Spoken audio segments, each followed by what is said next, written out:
Bioshock in 5 minutes. Everything you need to know about the story so far. Spoiler alert. It's 1960, and Jack is on a relaxing airplane trip.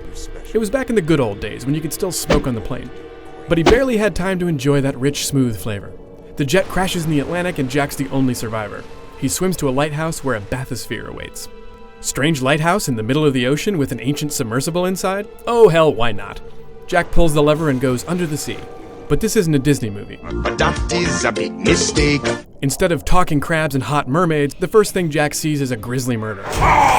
According to the In Bathysphere movie, Jack's found the underwater city of Rapture. It was built in the 40s by Andrew Ryan, a rich guy who wanted to craft the perfect society.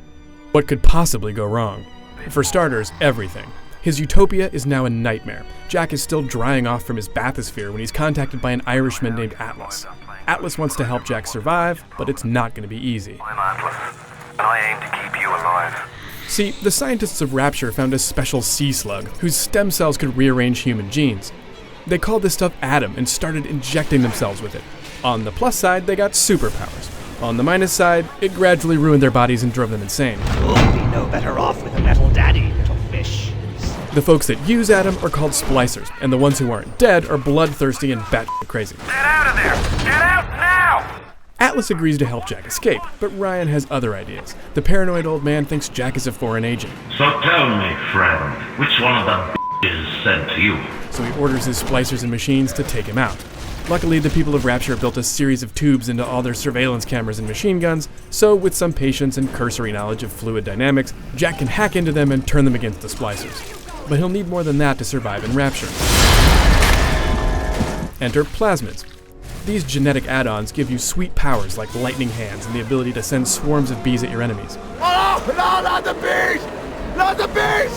Ah! Oh, my eyes! My eyes! Ah! Ah! Rapture may be a hellhole, but it has the world's most advanced vending machines. Welcome to the circus of value! Jack uses them to buy supplies, invent new weapons, and get more plasmids. He needs to beef up because Rapture's swarming with these guys. Pretty much your standard guard dog. They're called Big Daddies, and they were created to protect these little atom harvesting machines. They wander Rapture, scavenging the dead for their atom. Big Daddies are tough customers, but if Jack takes them out, he can kill a little sister and suck out all her atom. Or he can have a heart and save her. You saved me. No free junk, but every once in a while the girls get together and leave him an atom-filled teddy. Cute, in a creepy way. The people of Rapture carefully recorded their thoughts as they went out of their gourds. Through their journals, Jack finds out the gangster Fontaine was the real muscle in Rapture. You don't Fontaine! Fontaine you! He took advantage of Ryan's loose approach to government to build a criminal empire.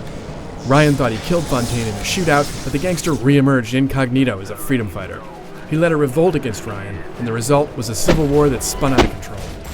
Fontaine was trapped in the crumbling city he helped destroy, so he went to Plan B.